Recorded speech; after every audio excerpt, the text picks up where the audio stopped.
So first of all, let me ask you, how many of you, oh, I'm supposed to stay behind the line because there's a wireless microphone issue.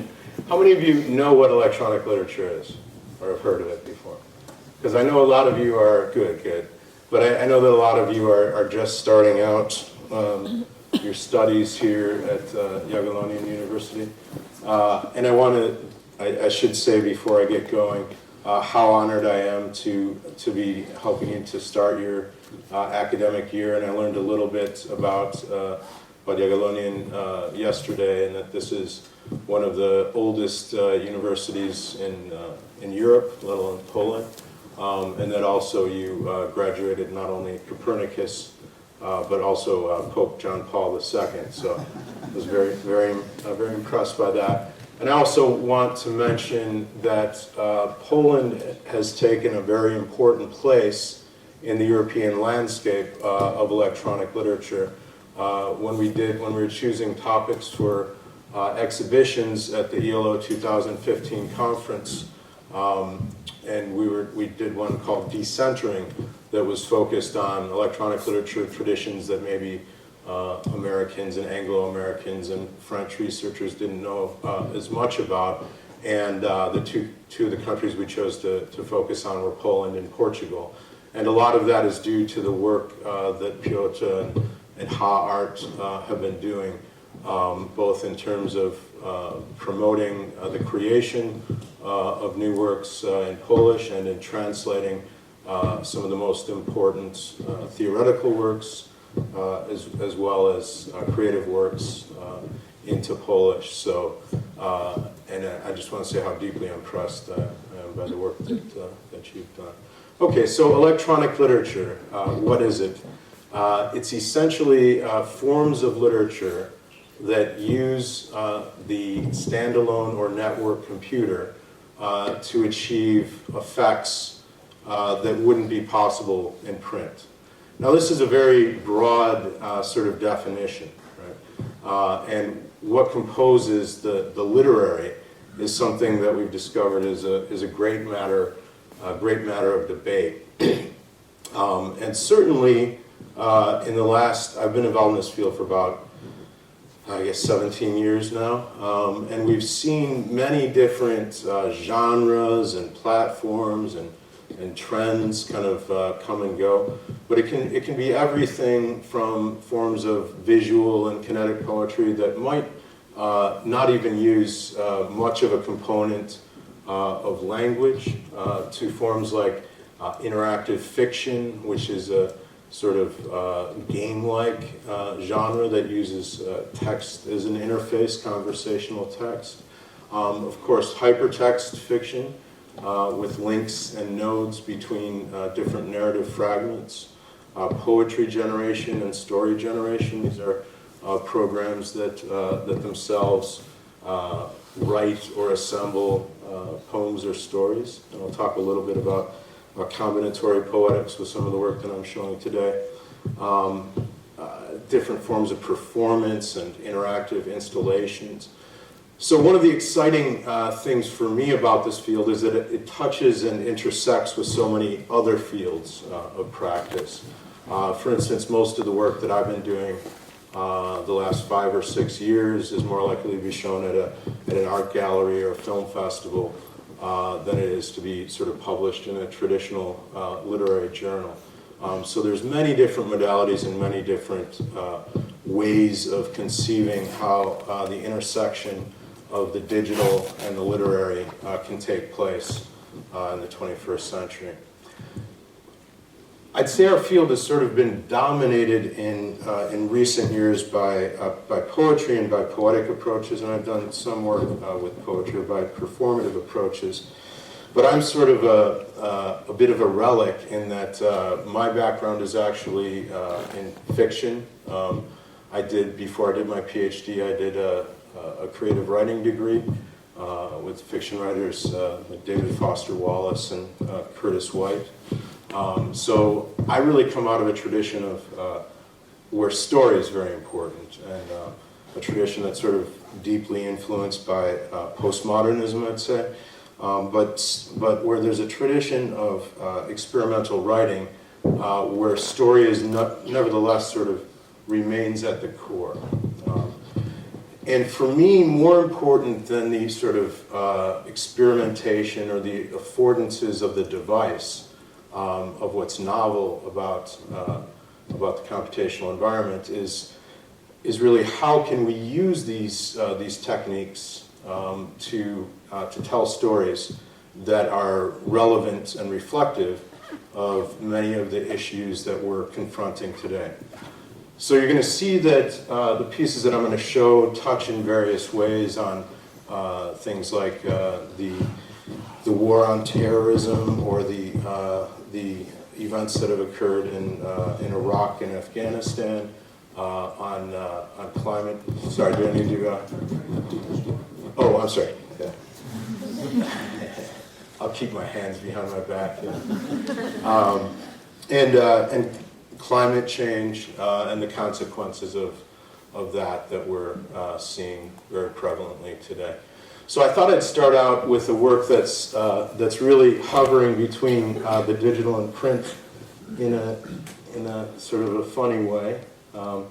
In that after working on hypertext for a number of years, I did a collaborative project with Nick Montfort, who I believe was visited here a couple of different times, called Implementation. And this was a novel that was 240 business-sized shipping labels long. So obviously this was a different medium. We sent it out to subscribers in 8 installments of 30 stickers each. And we asked the people who were implementers or participants to actually place these narrative fragments within the world, to photograph them and to send them back to us, which we then assembled into an online database and presented in a number of different contexts, including most recently a coffee table book.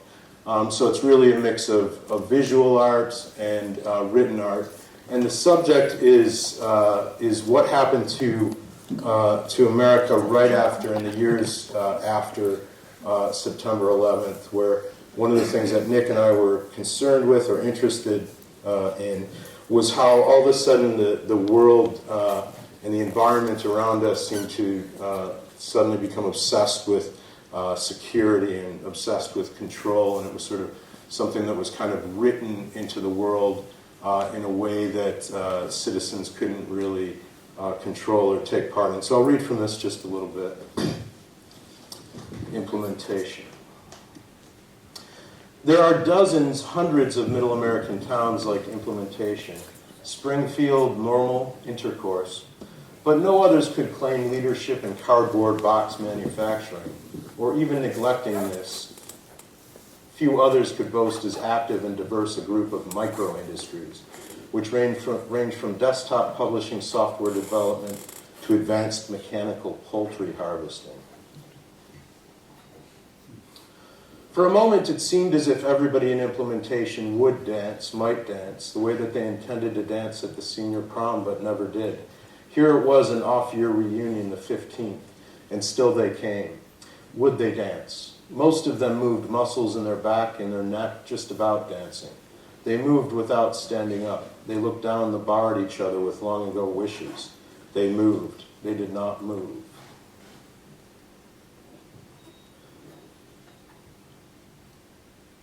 Thanks to her routines and the lack of further calamities, Samantha was doing well. She felt stupid. She shouldn't have gone to donate blood. It made her sick. It was unnecessary, even in New York. And she was hundreds of miles away. Of course, her second cousin, who lived way out in Queens, was all right. She did not send Christmas cards that year. The only one she got was from her landlord. She figured she must be the only one who paid rent on time. The places Kilroy visited were typically not places he intended to visit. Kilroy followed orders. It wasn't that he lacked free will or the ability to think and speak clearly. It was a lack of ambition, more or less. Kilroy didn't feel driven by anything within himself. His journey was more a matter of drifts and changing tides.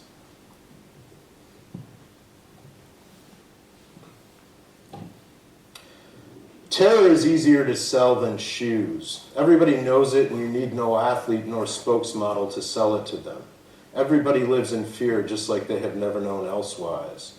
We just give them colors and conditions. We let them express that fear. We make fear a kind of weather. It's okay, that fear. I just say surrender or die over and over again.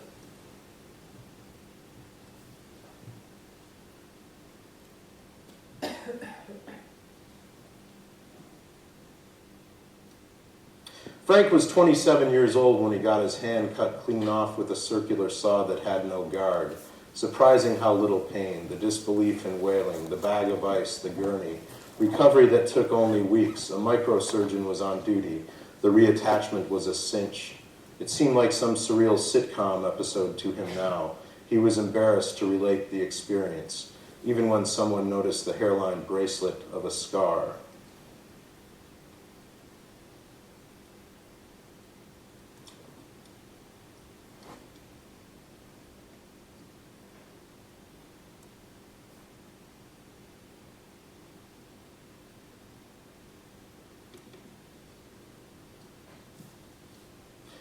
Frank has been lying since the day he was born. He would cry for his mother's breast, not because he was thirsty for milk, but because he simply loved the feel of her nipple between his gums. A Chevrolet Capri pulled up to the main civic structure and implementation, the library. You couldn't smell the fertilizer unless you were mere feet away. No one was that close, no one but the driver. It was Sunday, and on the summer schedule, the library was closed. The blast pulverized the statue out front and sent a million pages into the air, language disjoint, fluttering in the wind like cherry blossoms.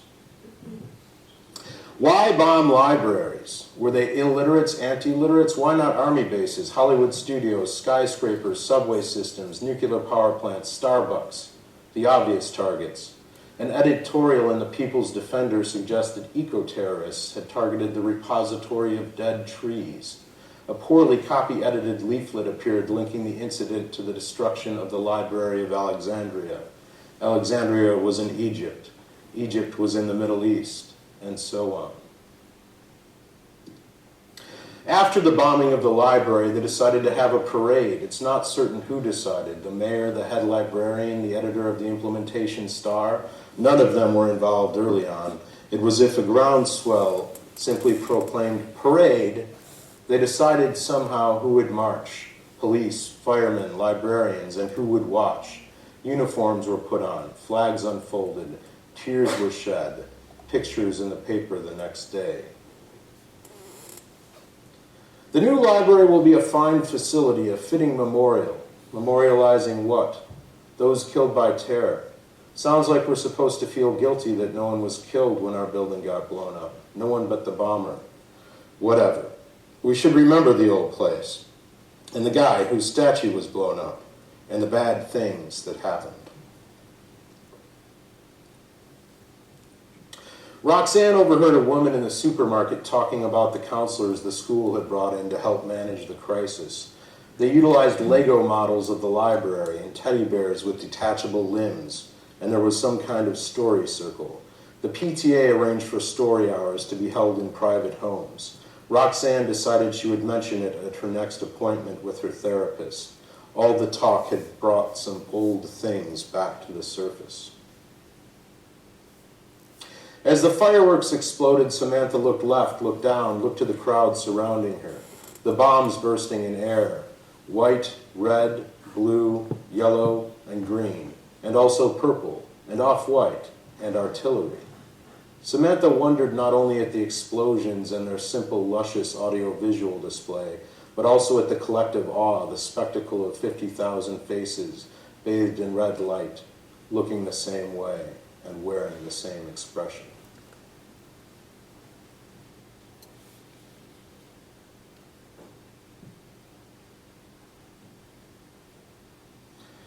The Implementation Star ran a story about the library's decision to hand over all its patron records to the FBI for the investigation. All the remaining records, which didn't amount to much.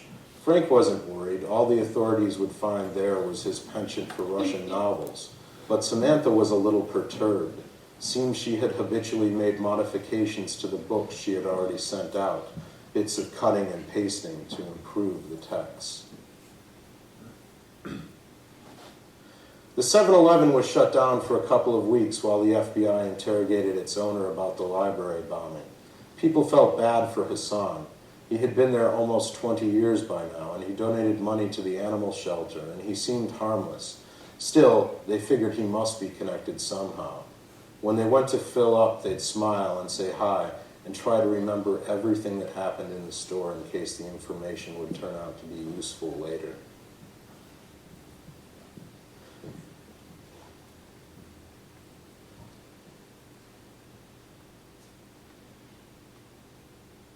Sometimes Kilroy did question what he was doing. The leaflets were addressed to two audiences, the civilians on the ground in the world that would or might know of these leaflets through the press.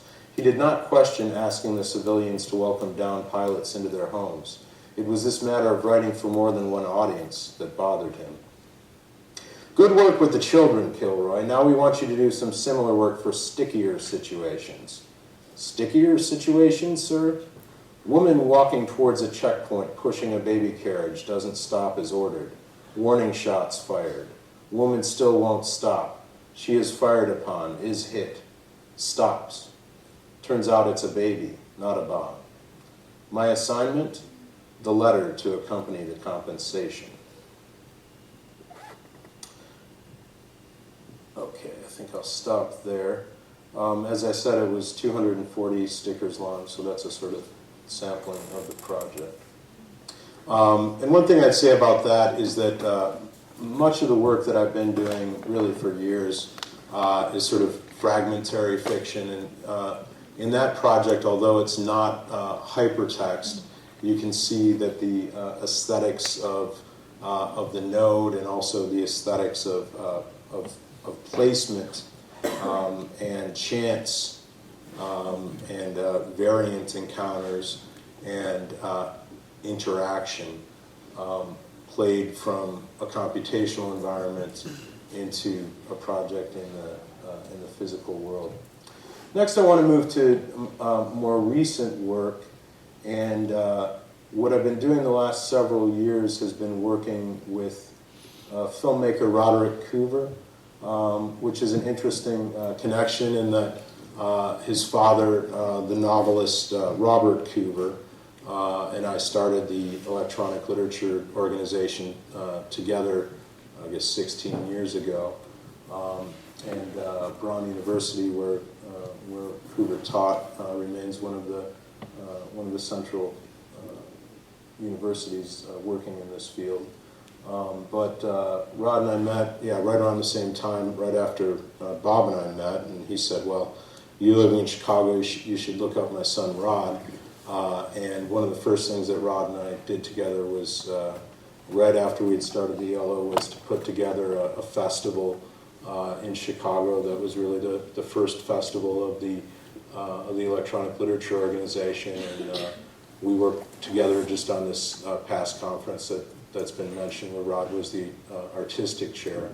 But about 5 years ago, I think, Rod came to Bergen as a visiting researcher, and we had been friends all these years, and we said, well, why don't we take this opportunity to see if we can work on something together. So we first made a series of short films, the Catastrophe trilogy, which were about disasters in Norway's past, but set in the present and reflective of present issues and sort of the way that we receive disasters. And then the second project, as Piotr had mentioned, I've done a number of projects with generated text and with recombinatory text. And so for this project, Rod and Nick and I decided to see if we could use some of the techniques of combinatory poetics and apply them to film and to the vernacular film. So the way that this project came about was Rod supplied both Nick and I with some images and with some moving images, and then we provided text in response. And each of us did something different with the text. Nick wrote some short perverbs, which are this form invented by Harry Matthews, which are sort of inverted or strange proverbs, mixing two of them together. And then I wrote short narrative fragments in response to the images, and then we did this in a sort of reciprocal cycle of sending things back and forth. And then we saw how they fit together, and we decided that we could have cycles of two fragments, which would be a story, and then Nick's perverbs would be the moral to the story. And there's a number of different elements here that are generated, including the titles of the works. The relationship between the images and the text is to a certain degree arbitrary, although they come from the same set, so they won't always be directly referencing what you're seeing, but I'll give you an opportunity to look at a few cycles of this. And this is one of the projects that deals with the environments as well.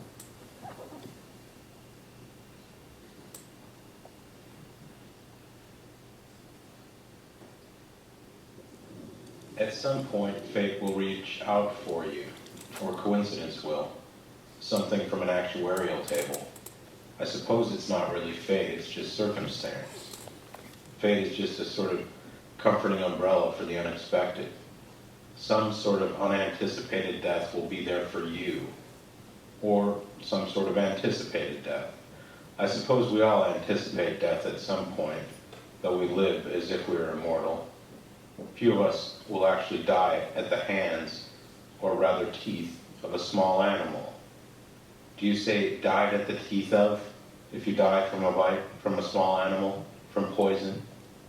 How would you go about describing that? As he was dying, all of it struck him as absurd. Not just the snake bite, the whole ball of wax.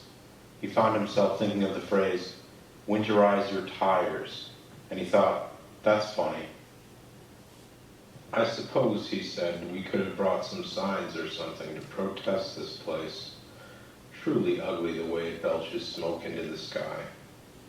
Sort of monstrous, isn't it? It is like it is eating itself. He said something like that in Norwegian. I couldn't really tell whether or not he was joking or serious or half serious. Everyone around here seems to love nature, but they also like to go home early from work and enjoy the benefits their natural resources provide. There's an awareness of consequences, a sort of balancing act people play with the ethical parts of themselves. There are problems of translation. The moral of the story is, like water off the duck that bit me. May I have your attention, please? Please do not leave cases or parcels unattended anywhere on the station. Any unattended articles are likely to be removed without warning.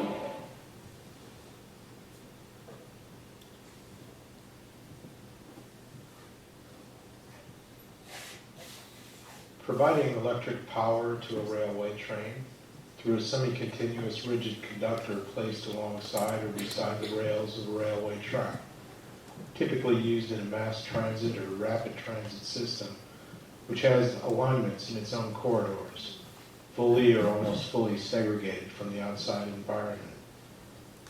Most third rail systems supply direct current electricity. The risk of pedestrians walking onto the tracks at street level or falling like Anna Karenina from the platform is significant. Third rail is not obsolete, still used in many urban centers such as Paris, Milan, London, and Chicago.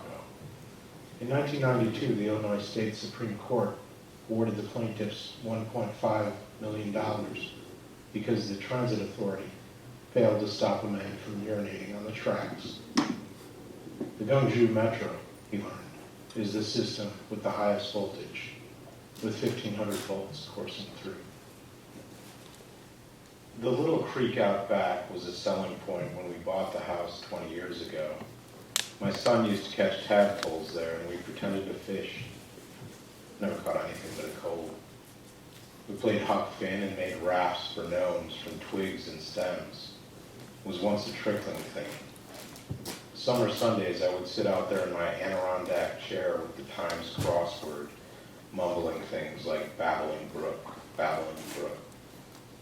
Now it is a swollen, raging thing, and her tulips and perennials are washing away.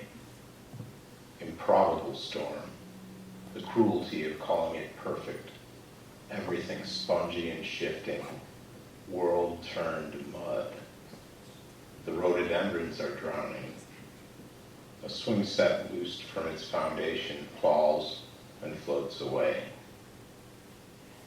The moral of the story is, don't cross a bridge, serve two masters.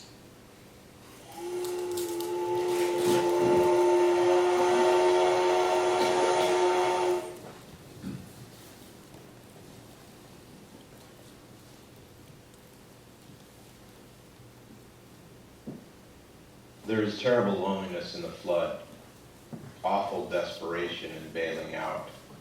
You find no consolation in sharing this. There is no one to blame, and so you'll blame each other. The accumulated years of petty failings come to this: two people carrying buckets of sewage. You know in your heart it is your own fault, this storm, this dirty water, all of the conspiracies against you. Struggling to remember what is important and what is not. If it was so important, why did you put it down there to begin with? Electricity, osmosis, shit, garments, board games, waterborne disease, accumulation, rust, incompetence, meanness, labor, eels, and mortgages come to mind. We like to watch other people having a good time. We like to watch young lovers laughing, embracing, watching a sunset. We remember maybe when we were young. We do this on vacation together. We look out for young lovers. We do it without wanting. We do it without longing for anything really. It's just something we do. There's some spark there we appreciate. We do this on vacation. That's what we do. The moral of the story is, like water off the duck that bit me.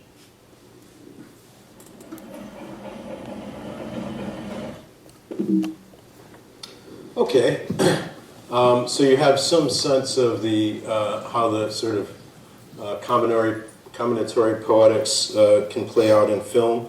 One of the interesting things I think about it is how the although some of the juxtapositions are not necessarily intended, or things like the titles are not necessarily predetermined to go with the work, because of the sort of human capacity or desire for narrative closure, I think that associations get formed and hopefully begin to make some sense, even if they weren't necessarily there to begin with. The next project I'm going to show you just a bit of is called Toxicity. And this was actually originally a commission for the Chemical Heritage Foundation Museum in Philadelphia, this sort of odd museum that was actually funded originally by DuPont Chemical. But they're no longer associated with DuPont. It's the foundation. And they had an exhibition called Sensing Change, which was about artistic projects that utilized scientific research or scientific data. So Rod, with his students, had done a sort of survey of sites on the Delaware River. And the Delaware River estuary in the Philadelphia area is one of the most polluted environments in the U.S. Because it's been a center of shipping and a center of industry. There's a lot of oil refineries, chemical plants, munitions plants based along this river. And over 150 years or so of industrial activity, a lot of the waste from those facilities has been buried underground. So there's a lot of Superfund sites now trying to clean these up, but it remains the fact that a lot of material is still there. This becomes a more pressing concern as, due to climate change, we see hurricanes moving further up the eastern seaboard, most recently with Hurricane Sandy. And as we had started this project, I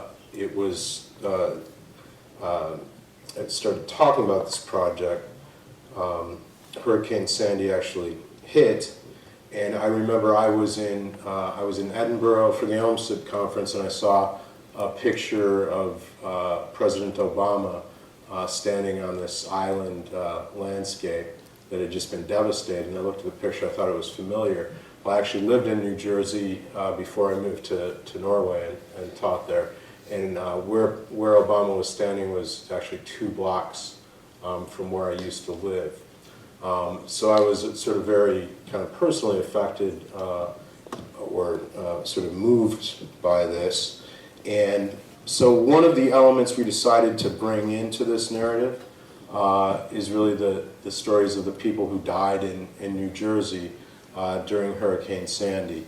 And this serves as a sort of a kind of layer to the narrative. The other layer to the narrative is set in the kind of near future after these hurricanes have continued to hit. And one of the things we're interested in exploring here is just the sort of different discourses around these types of events and how different points of view are reflected. And just to think, how would contemporary America respond if these events kept happening? This is, again, a combinatory project, so the film is different every time it's presented. And we've coded it in a number of different ways for different situations. For museum installations, there's kind of short cycles that are focused on one character and then mix in fragments of other characters. Cycles about 15 minutes, and then we've done feature presentations where it's about 60 minutes long. Altogether, there's about 120 minutes of material. So I'll show you a little sampling of this.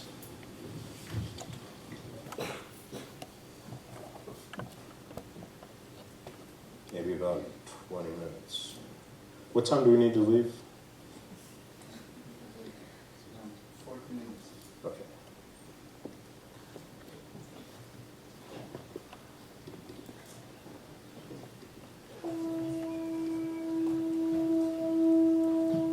And I apologize for the resolution and the shadows here. It's actually an HD film that we've displayed a number of times on like tile wall displays.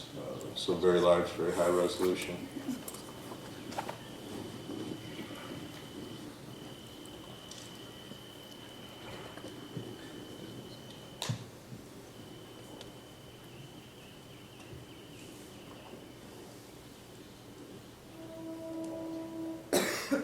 I remember when it all began, at least when it really started to get worse. I was just a kid when the big floods started. There had always been flooding, of course, the big ones that take out roads and rewrite shorelines. When the real storms started coming, all of them hurricanes, one after the other, all these places that had never flooded before were getting hit. I used to spend a lot of time down in the basement. Money was tight in the recession, and sometimes Mom and Dad would argue, and it seemed like a safe place. I remember one night I was down there painting things, scenes of things, like I sometimes did, listening to the rain, and the walls cracked. The foundation fractured and the water seeped through. The water had a strange smell to it. It got worse and worse all the time. There was a lot of mopping. Finally, the walls and floors came off kilter, and tiles and things came off, floorboards coming off and stuff. By the time the inspector said we had to move, the house itself was at a strange angle, like the Leaning Tower of Pisa or something. I was proud of the way we handled the first big storms. I'd say we did pretty well. A lot of people died. A lot of people. It was a catastrophic event. But we could have had many, many more fatalities if we hadn't rehearsed and coordinated and had such a great communication system in place. Then the sequesters came. You know, we had to cut 5% in 2013. That might not sound like much, There was $1 billion haircut. Staff, services, supplies, trailers, blankets. And then we had 4 hurricanes in a row. All the problems with the chemical plants and water treatment facilities, all the toxins that leached up into the water supply, the meltdown in New Jersey, it hit everything, flooded every part of the system. We had every agency, from the National Guard to the Army Corps of Engineers to the NRC to OSHA to the FERC, Port Authority, Homeland on down, everybody trying to coordinate relief and reconstruction. Just as soon as we had one situation stabilized, we'd have another event. And what did Congress do? Once we'd blown past the year's budget, they called us to the carpet. Then they cut the budgets again in 15, 16, and 17. The death of logical thinking. Humans are the most destructive species, no question. Up until now, there have been 5 mass extinctions during the history of the planet. Events where 50 to 90% of the species alive on the planet die off. The Permian extinction took place over the course of a period of 60,000 years. Now, that might sound like a long time, but you've got to realize that this is 90% of all life forms on the planet were wiped out. The planet nearly went dead. Mass extinction number 6 is taking place now. It's been going on for about 500 years, and it's all because of humans. By the most conservative estimates, by the year 2100, we'll have wiped out 50% of the species that were around 12,000 years ago.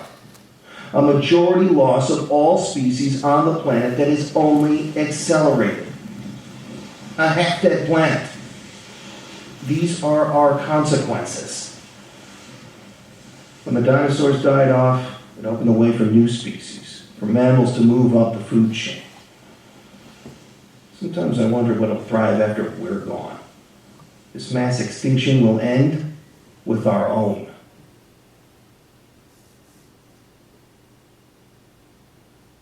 They still name the storms: Hurricane Danny, Tropical Storm Erica, Hurricane Fred. They recycle the list every 6 years, but they retired the names of particularly memorable storms, like Tess and Benjamin. They've been retiring a lot of them the last few years. I was down in Tom's River supervising the cleanup operation for Hurricane Marco when Omar hit and flooded the Schuylkill.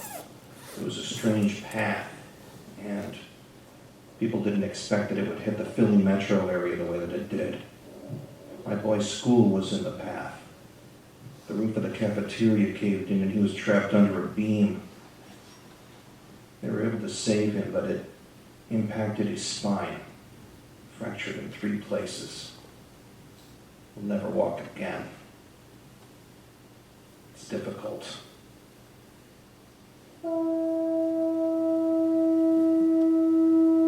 Robert was a retired Edison fireman who never really left the job. He fell asleep on the couch while his generator was running and died of carbon monoxide poisoning.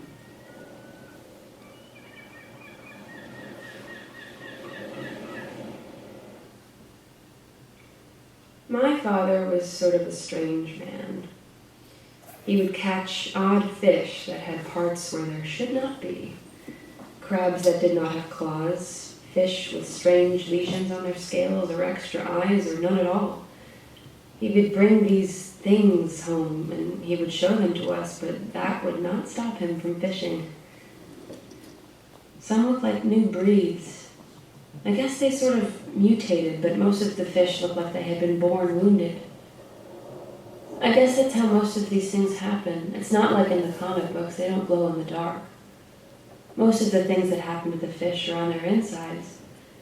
Their organs won't work right, or their hearts are malformed. They are born blind. They can't spawn, reproduce. Then all of a sudden, their generations don't take long. A whole species just drops out of the food chain. They say the whole world is getting less diverse now.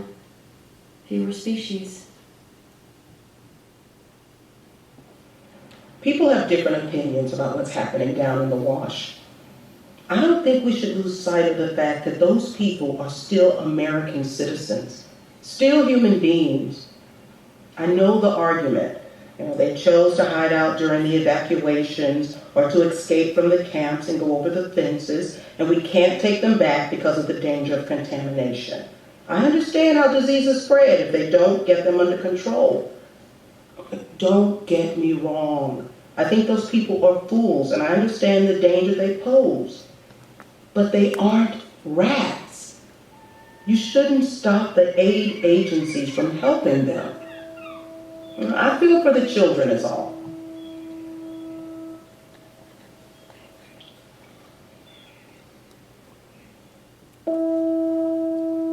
Gary, a 38-year-old truck driver from Summit, was tubing near the Delaware River family campground in Knowlton Township with his 14-year-old daughter, Ciara, when a sudden current flipped them into the river. Ciara suffered minor injuries, but was able to make it to shore. Gary didn't have a life jacket and was pulled under. His body was found the next week, 35 miles downriver on the shore near Frenchtown. Authorities said they had tried to warn people to stay out of the river because recent rains had raised water levels to dangerous heights. The purpose of government is to protect our borders and to tackle the rat problem. The rats are taking over. We need men in trucks with traps and poison. We need to keep the electricity flowing, the water coming clean from the tap, and we need to keep the rats down. We don't need government holding our hands or telling us not to eat this or drink that. We don't need them taxing us to feed people who can't feed themselves or protect their own homes or pay their own damn doctors. The purpose of government is to make free enterprise possible, not to make life easier for every loser who walks in the door looking for a handout. If you want a handout, go to church, ask for one. I give to my church, and we give handouts all the time to people who need it. From my government, I just want good rat control and the best damn military protection money can buy. I was always a vegetarian when I was a kid, which turned out to be lucky for me, I guess, because I didn't get sick like everybody else in the family during the big botulism outbreak. My father always made fun of me because I only ate vegetables, and for a while, only ate things that were raw. Then there was the sickness that everybody got from the steaks. It was very bad. Everybody pretty much knew that things were getting more toxic. They even had studies to prove it before the government stopped testing the food because they ran out of money for non-essential services. Of course, once you had all the people dying from the cow taint and the diphtheria that got in the fish and all the other things that ended up in the animals people were used to eating, a lot more people became vegetarians.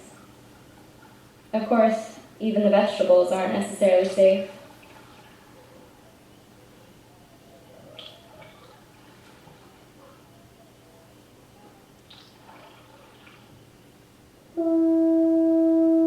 Irwin in Little Egg Harbor lived close to the canals in Mystic Island. He had diabetes and a heart condition and little mobility on account of a back injury. He poured the last few shots of wild turkey as his ex-wife begged him to leave with her and her fiancé, and settled down into his easy boy recliner as everybody left. He was drowned in the storm surge and was found face down in the muddy debris with his boots still on. Climate change? Of course there was climate change. That's obvious. But all those people who spent all the time worrying about it, passing around petitions and so on, I never had time for that Greenpeace, Save the Manatee, PETA garbage. Tree huggers and Democrats and Hare Krishnas and so-called scientists. Where did all the bellyaching get us? Did it make us one bit more prepared? The climate has been changing before Jesus, you know what I mean? There were ice ages before, and there will be ones later. Continents shift, and there are plate tectonics. Volcanoes blow, and people die, and there are tornadoes, and tsunamis, and forest fires, and microbursts, and outbreaks of disease. Right? Cholera, yellow fever, swine flu. Welcome to planet Earth, where shit happens. It's not like any of this is actually our fault. Fate plays spin the bottle. Oh, would you blame the dinosaurs for dying out?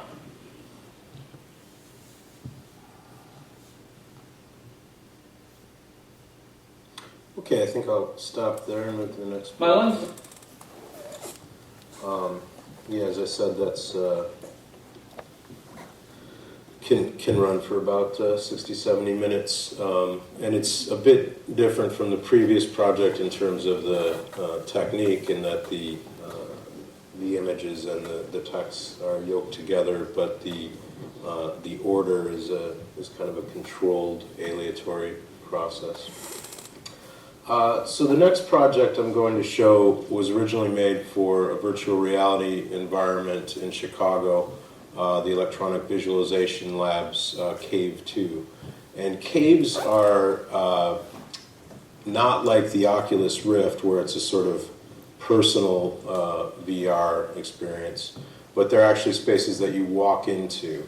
And as you navigate the space, there's someone who's wearing a tracker, who's controlling the 3D scene, right? So it's actually kind of walking into a 3D environment. You still see your body, which is a difference from other VR experiences. And the EVL had developed the first cave about 20 years ago, something like that. Up until recently, caves had been projection-based. Now they're using super high resolution LCD screens. So you can imagine this room is a horseshoe with about 64 screens that you actually walk into. And one difference too is that this is a fairly large space and a shared social space. So about 20, 25 people can actually fit into this environment. So it's actually a virtual reality theater. So I had the opportunity to, when I was on sabbatical in Chicago, to work in this space. The EVL is an engineering lab, but they have a tradition of working with artists. One of my friends, Daria Tsoupikova, is a 3D modeler and artist who does work in the cave. And then Rod and I were talking about, well, we have this opportunity to work in this sort of unique environment. What sort of subject matter should we deal with? And a friend of Rod's at St. Andrews University had recently, Jeffrey Murr, had recently supervised a dissertation by a researcher, John Tsukiyama, who had just interviewed, the focus of his dissertation was on interrogation processes and techniques that were utilized, during the war in Iraq. So he had interviewed 17 soldiers who had participated in acts of torture or abusive violence, or had been witness to it. So he interviewed them about those experiences. So it's kind of very difficult sort of testimonies, in some cases where people are kind of admitting to war crimes. So he'd interviewed these people after they'd come back and returned from Iraq, and he'd done a sort of analysis of the processes that led up to these acts. So one of the challenges here was adapting this material. At first I was very reluctant because the cave can be a kind of game-like or cartoon-like space, but we then talked with John and Jeffrey, and I didn't want to treat this material in a lighthearted or trivial kind of way. And after we talked to them, I was convinced that it was a good thing to use new media to communicate these stories. They were very interested in getting these stories and getting these testimonies out there in a way that an academic dissertation couldn't necessarily provide. So as we went through and I read through the transcripts of the interviews, the one thing that kept coming up, or the one metaphor that kept coming up, was home, and how when these soldiers had returned home, there's a sort of triggering environment where they're suddenly, they might be at a supermarket, or they might be sitting in their living room, and they look at some object and a kind of memory is triggered, and they're kind of forced to, they're sort of back in this subconscious environment and back in the space of war. So we came up with the idea of sort of domestic American environments or spaces that then trigger different memories. I took the testimonies from a number of different soldiers, and although all the stories and essentially all the words are direct from interviews that the soldiers had done, they're in 4 sort of composite characters. Part of this is just for economy, and part of this is also because there was a real obvious commitment to keep anonymity, so that, you know, because that was sort of part of the deal with John and them. So I'll show you a couple of rooms from this project. The whole project would take about 45 minutes to see. It might take me just a minute to load this up too.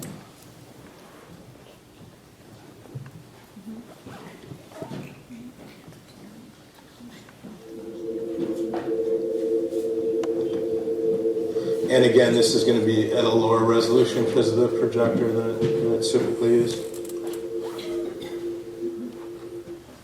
Why I signed up? It was, mostly, it was economic incentive. I wanted to learn skills and I wanted to set myself up for a career. I didn't come from, the best of environments. There weren't a lot of jobs. I felt like I couldn't, just afford to go to college, and with the GI Bill, you get those benefits. So there was that, but it was also like, I felt like I needed the structure to learn leadership skills. Part of it was that I felt a kind of obligation to serve the country. I wanted to do something right away, and I really wanted to get out of where I was from. So it was the quickest, easiest way to get out. I joined the military because of September 11th. I thought that it was my job, my duty to serve once we were attacked. That I could no longer enjoy the freedoms that were offered in this country without fighting for them on myself. And I was angry. I thought, how could anybody do this to us? We're Americans. And somebody definitely had a death wish to do this to us. And I almost immediately, the stories came out that it was from Muslim terrorists. And I hated Muslims. I started walking around Walmart and stuff, going after Muslims. I would call them names, basically call them out in public, and families. Muslim families walking, in Walmart or at the grocery store, or just anywhere. I would kind of stalk them, hunt them down, thinking they were all out to get us. But it was because everything that was on mainstream media was coming out that it was that, Muslims are out to attack us. I was one of those true believers. I thought about joining the military since I was a young kid. I liked G.I. Joe. I liked war movies and books and things like that. And I think as a consequence of that, of being interested in those things, I, developed a really strong sense of patriotism. And so when I got a little older, and when I was in high school, I felt, I saw my peers just wanting to go to college to party and do whatever. I didn't want that. I felt I really wanted to be part of something bigger than myself. I wanted to, commit myself, donate my life to serve in some greater cause. At that time, I believed very strongly that the most noble cause was serving in the U.S. military. I believed, that as a soldier, my job would be to free the oppressed, to help people who were in need, bring people a better life, spread freedom and democracy to people who didn't have it. It was a very idealistic decision, and I joined as soon as I could. I've always considered war to be the ultimate human experience. Good, bad, or otherwise. I had a saying, there's only like 3 things in life that are all there.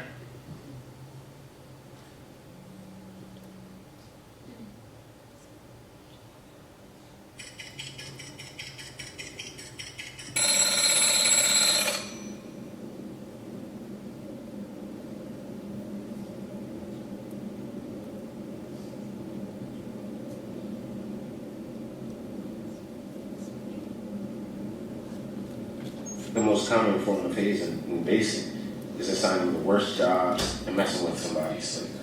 That was the most common that pretty much everybody had to deal with. sleep deprivation.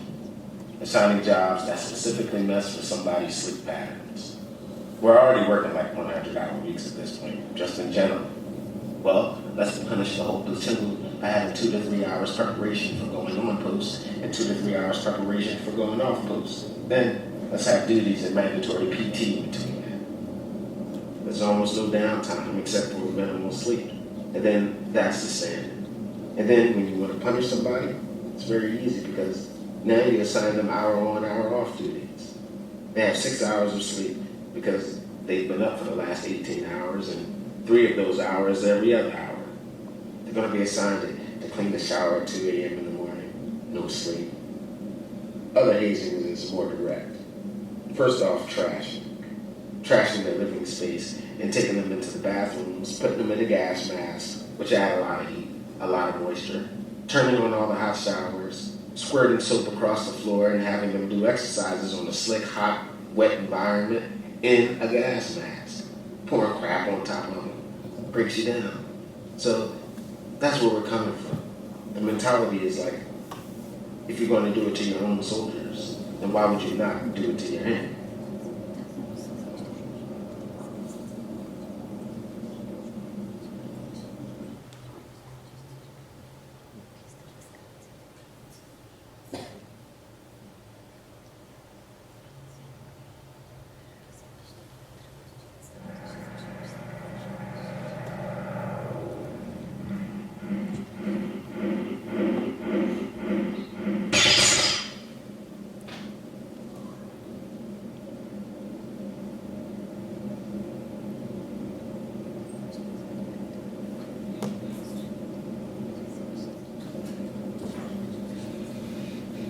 Everybody in my family served in the military. It was like you couldn't be a man until you'd done your service.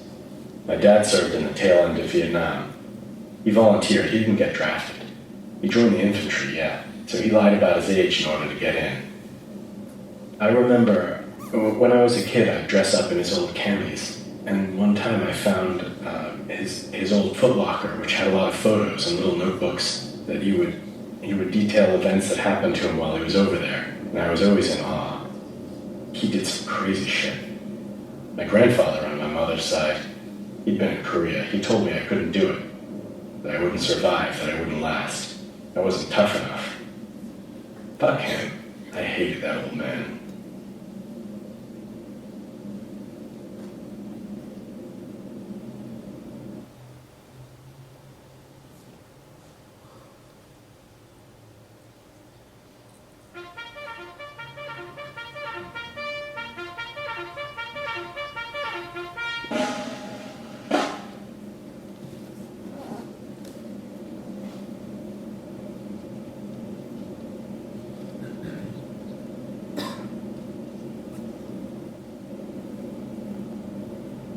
Well, you know, during the first deployment, when we just sort of rolled into Baghdad and people were taking down statues and cheering and everything, you really had a sense that this was going to turn into a humanitarian mission, that we were really there to win hearts and minds. We were going to build something. But some of the guys had a saying from Vietnam, "Let me win your hearts and minds or I'll burn your damn huts down."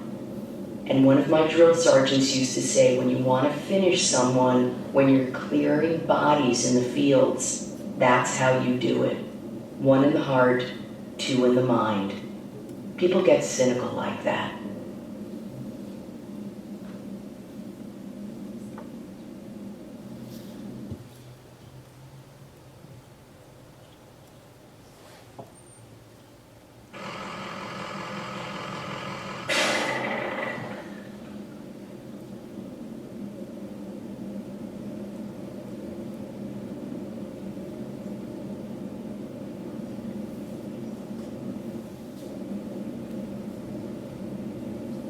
It was my first interaction with a detainee.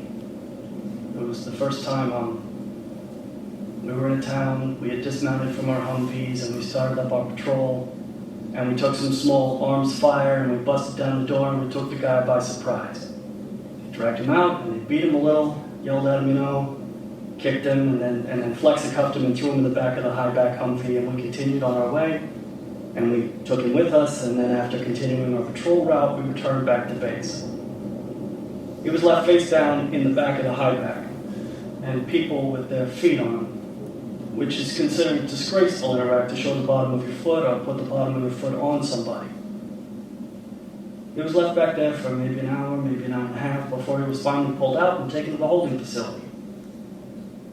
And there he was beaten again, and then thrown in a cell. And then we butt stroked him a couple of times and beat him with sticks. I was kind of shocked, but I was just learning how it was done. Keep in mind, these guys were trying to kill us with IEDs.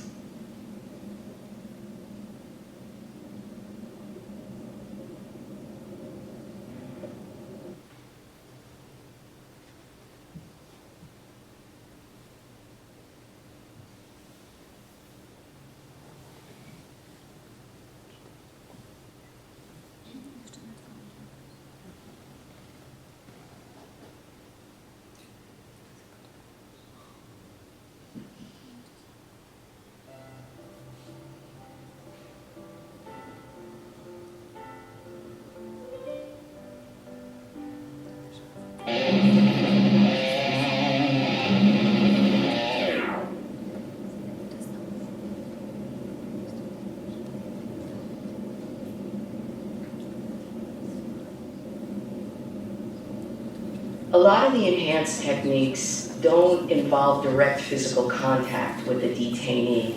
It can just be loud music playing for hours, sleep deprivation, or sitting in a particularly uncomfortable way.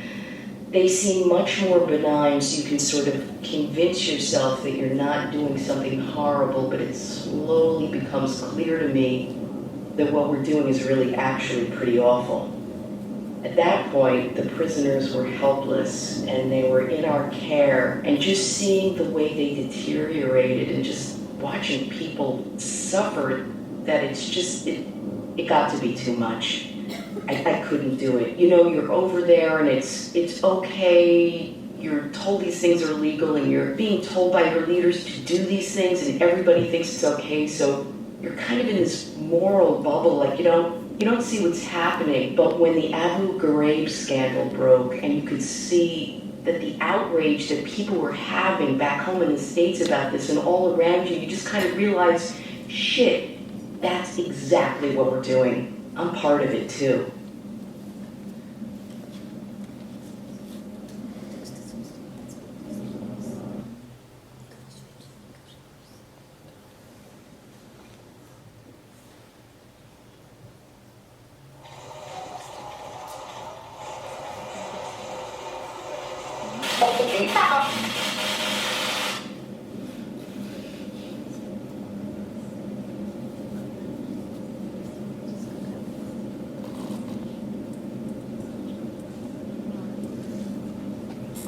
There was a lot of aggression in our platoon. We'd go out on patrol and, sometimes if something had happened, it would be like, fuck it. If there's a sniper, we wouldn't know where it was coming from, we would just do all directional shooting, firing at anything that moves. Like in a video game. Everything is a target. You stop thinking of them as people. We raided this pharmacy early on, and I had a feeling that we were going to go, come out with some opiates or something. And spend the rest of the year comatose with the stuff. But instead, they come out with vials and vials of steroids. And so the whole platoon got on steroids. And then, when you get a hold of a guy, a prisoner, sometimes you can start doing something and just kind of lose track. One time we caught this guy right as he was planting an IED on the road, right in fucking front of us. We got him in the Humvee, and we just took turns carving stuff. Stars, smiley faces, whatever. Our initials in his face. Just to leave him with some scars that, would never go away. And at one point, I peeled back the skin of his face, just to see what was under there. His jaw muscles and teeth and tongue and shit. spaced or something and went into this zone and kept peeling. And he was like moaning and making this awful noise. And after that, we were like, fuck it, we're not taking him back. Nobody's going to process him. Who wants to explain that? So we drew straws and one of us shot him in the side of the head with a drop weapon and we dumped him on the road. Ran him over, and that was that. We just headed back to the base.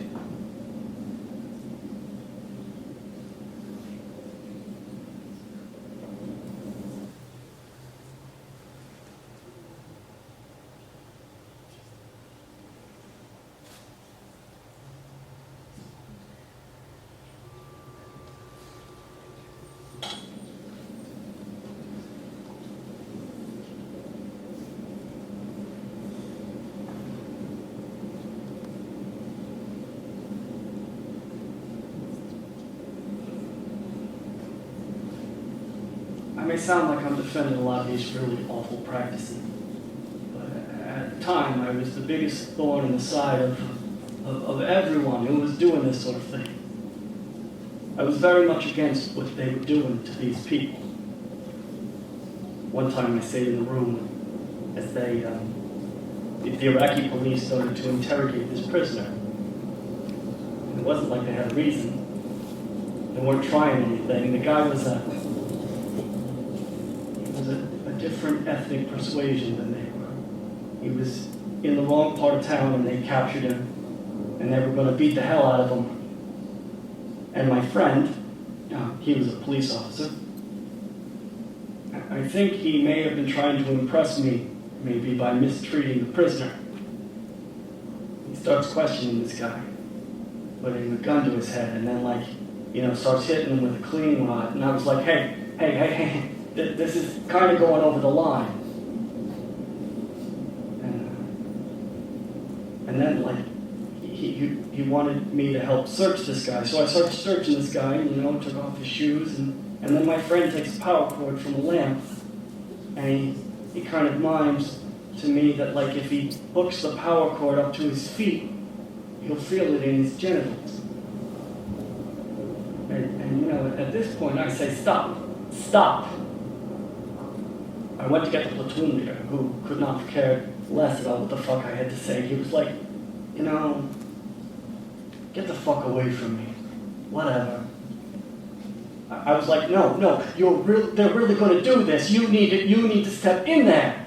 And he's like, whatever. Just go away.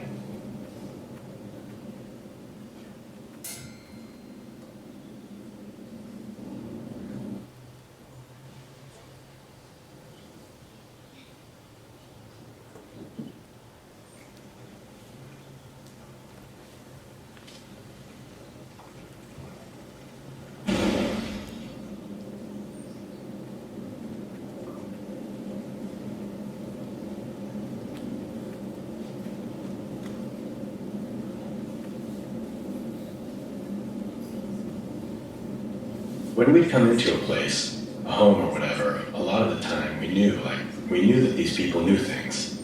And we knew they knew who the bad guys were. And we had to scare them, Noise, smoke, fear. We were going to scare the hell out of them. We would bag them and bind them and put them in the stress position with their faces up against the wall. I would take this metal chair and slam it against the wall right next to their head. It was something I just developed as a tactic to generate fear. Extreme fear. It was extremely loud, and it was right next to their ear. It was like a really jarring thing, not knowing if the next time they're actually going to get hit. One of the things that we would do is ask them, one of the things would be in Arabic to say what's your name? It was shishmak or some shit. I'm pronouncing it wrong. We would just scream this question over and over again. So the guy'd be against the wall. My partner would just scream shishmak at this guy. And as soon as he'd scream that question, I'd slam the chair against the wall and freak the guy out. And then he'd scream the question again. And we'd just be asking this question that wasn't a question to this person. But he knew we were asking him something, he just didn't know what. And then every time I'd just be smashing this chair. And so it was just in a way, there was no information to get from this. It was just putting them in a psychological state that was extremely disoriented and terrified. All people speak fear. If you scare them and convince them that they'll die, they will do what you want them to do. These tactics work. And a lot of times you don't have to go all the way. You just have to, produce the illusion that they're under, a life-threatening circumstance. And it works.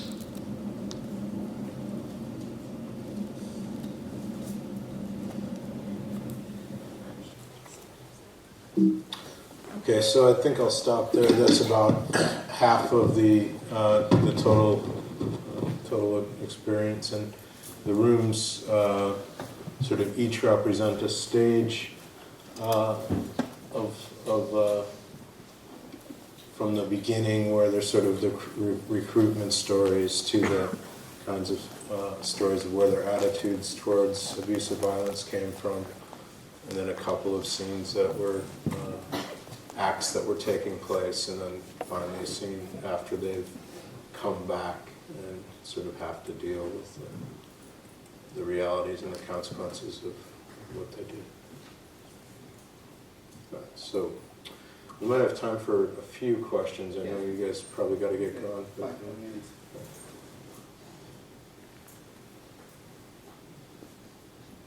Do we have some questions? I've done funny projects too. Are there any questions? Actually, I have the question. Yeah. Actually, this is the one that my students came up with while we were discussing the implementations during the class. So the question went like whether you were thinking about the audience for the implementations. And if yes, what kind of person, what kind of people? Well, I mean, we did think about that and talk about that, because there's a number of different sort of layers of audience, right? There's sort of all of the texts were posted online as we sent them out too, so there were some people who would just read the story, be aware that there was an unfolding story, and read it online. There were the people who we sent the stickers to, and that's a sort of interesting kind of audience, because they then become parts of the artwork and sort of co-creators of it, and also become engaged in this part of what we were interested in, was this, as this sort of security apparatus is developing, and there's things like people with machine guns at train stations and surveillance cameras increasingly everywhere. The risk, sort of marginal risk, but the risk involved in putting up a sticker that deals with contemporary issues, terrorism, in a public space. And then there's the audience of people who just happen to run across a sort of unmarked chunk of narrative in the world, and in certain cases they run across one and then they run across another a few blocks later. A lot of times when we put these things up, we'd sort of do a whole chapter, within part of a city. So I think there's all those different audiences. So it was meant as a kind of a whole, because you said you were specialized in fragmented narratives. My students wanted to know if you aimed at people who would follow the stickers. Mm-hmm. Well, I think sort of, but not really. I think the other thing that we were trying to do was say, okay, we have this limited space, a very limited space, and we spent a lot of time actually dealing with this constraint, passing back and forth notebooks and deciding which few words we should cut to make it fit on a sticker. Right? But the other thing that we were thinking about was, how can each of these be in some way a sort of self-contained little moment of story apart from all of the rest of them. So it is a novel, but it's also these kind of micro narratives, so that there's some experience of narrative that occurs with each unit. I have a question. In Hearts and Minds, what? Okay. Can I speak in English? Just louder. Okay. In Hearts and Minds, did the people who were interviewed, the soldiers, did they know that you are going to do No? No, but they had a sort of agreement with John that they, that their stories could be made public provided it was anonymous. So so there wasn't any kind of limitation on what would happen to those narratives. So yeah, I mean, it could be a strange experience if one of the soldiers actually runs across the artwork, but it was highly anonymized to the extent that John actually destroyed the recordings. He only kept small snippets to prove that they were real. But he, just because of the nature of the material and things like the recent Boston College controversy where Boston College had some recorded interviews of individuals in the IRA that then they were subsequently forced to turn the tapes over to authorities.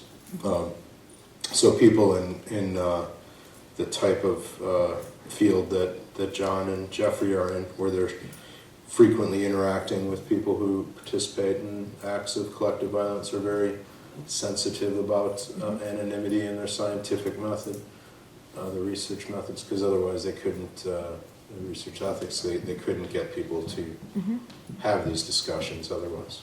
Because it's their voices. So Well, the voices are voiceover actors. Okay. Yeah, so as I said, we took the fragment, we took these individual moments of story and then put them into 4 sort of archetype characters in a way.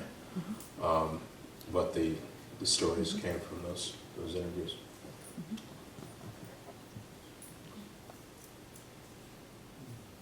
Anybody else? Instead of creating, did you try to attempt to any kind of theoretical reflection on this material? Yes, any kind, philosophical. On the material of Hearts and Minds, or in general? In general, maybe. Because Yeah. If I understand your lecture well, I think that you are standing in front of the overwhelming possibilities of creating and using any medium. Yeah. It's hard to say that it's only literature. It's much more media. And the question is, if you can speak about it in notions of scientific reflection kind. Yeah. No, I mean, I have written, I didn't choose to do that with this presentation because I wanted to show the work, but certainly I've written theoretically about this in a number of different contexts. I regularly publish articles about what direction is of your thought? What kind? Well, I mean, I think there's... Psychological, philosophical, and so on. Which kind of thought do you prefer? You think it's useful? Well, I sort of grew up, steeped in postmodernism, I'd say, in terms of, but then I wouldn't say that my ethics are especially postmodern in that sense. There's a lot of different levels or layers when you're writing about electronic literature that you can focus on. So a lot of it is more having to do with the sort of formal and technical aspects of different, I would actually say genres.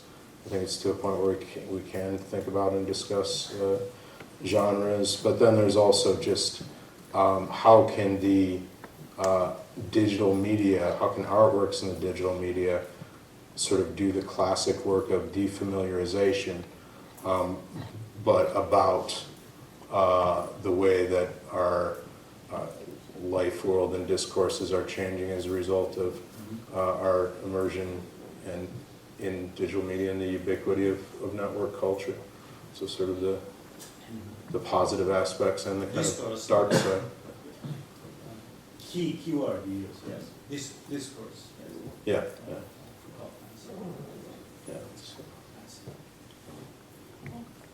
I have yet another question that concerns Hearts and Minds. Did you take deliberately, like instead of history, for example, compare those two ways of creating this story?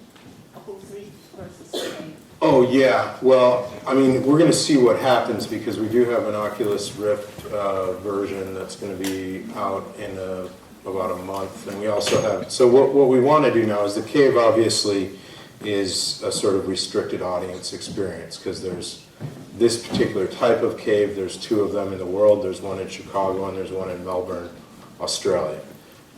So that's not the sort of ideal audience circumstance for a project where you want to communicate. In a way. Yeah, and there's a number of different ones, but ones that can use Unity. But the advantage of using this particular platform was that then it's the most used commercial gaming platform. So now we're able to port it out into other environments. So there's going to be a web player version. There's an iPad version where you sort of navigate by moving around. There's obviously this version that's made for cinematic environments, and there'll be one for the Oculus Rift. I'm fairly skeptical in some ways to particularly this material with the Oculus Rift in that there's a real big distinction of it because I've played around with it quite a bit and seen a lot of works made for the Rift. It's really disorienting to not have your body, to not see your body, and not so you just sort of have the movement of your head. You don't see your hands. And then the other advantage of something like the virtual reality theater or cinematic presentations is that usually when we show this, we have 45 minutes of seeing the work and 45 minutes discussion afterwards, because that's really what it's aimed at, is sort of coming to terms with these things and thinking them through. So it's the idea of the shared social space versus the solitary. At the same time, I think it's very exciting that these consumer devices are coming to market, and that really next year there's going to be all sorts of devices, many of them very inexpensive, where virtual reality sort of is actually coming home and it's going to be everywhere. Yeah, Oculus Rift is really disorienting. I cannot use that, and also my students, some of them also can, because we're trying Oculus Rift for the purpose of basically it was classes on a games, on virtual reality games, and what I heard from my students was that they really disoriented with the device on. It is getting better and changing, and there's also there's really going to be like 4 different competing devices, all backed by these major companies. But some of them are actually just, there's Google Cardboard where you just slip a cell phone in, so it's going to be into a cardboard device that's free basically, as long as you have a phone. So it's going to be available to a lot of people, and a lot of the issues, I was just at a seminar last week on virtual reality, a lot of the issues with disorientation in terms of actual queasiness or sort of motion sickness are being corrected with sort of really much higher resolution and frame rate. At the same time as that disjunction, that experience of disembodiment is really strange. All right. Well, if there's no more questions, thanks very much for having me, and I'm looking forward. I'll also be talking later today at Hauengarda about collaborative writing and some earlier projects and generative work. So, thanks a lot for having me.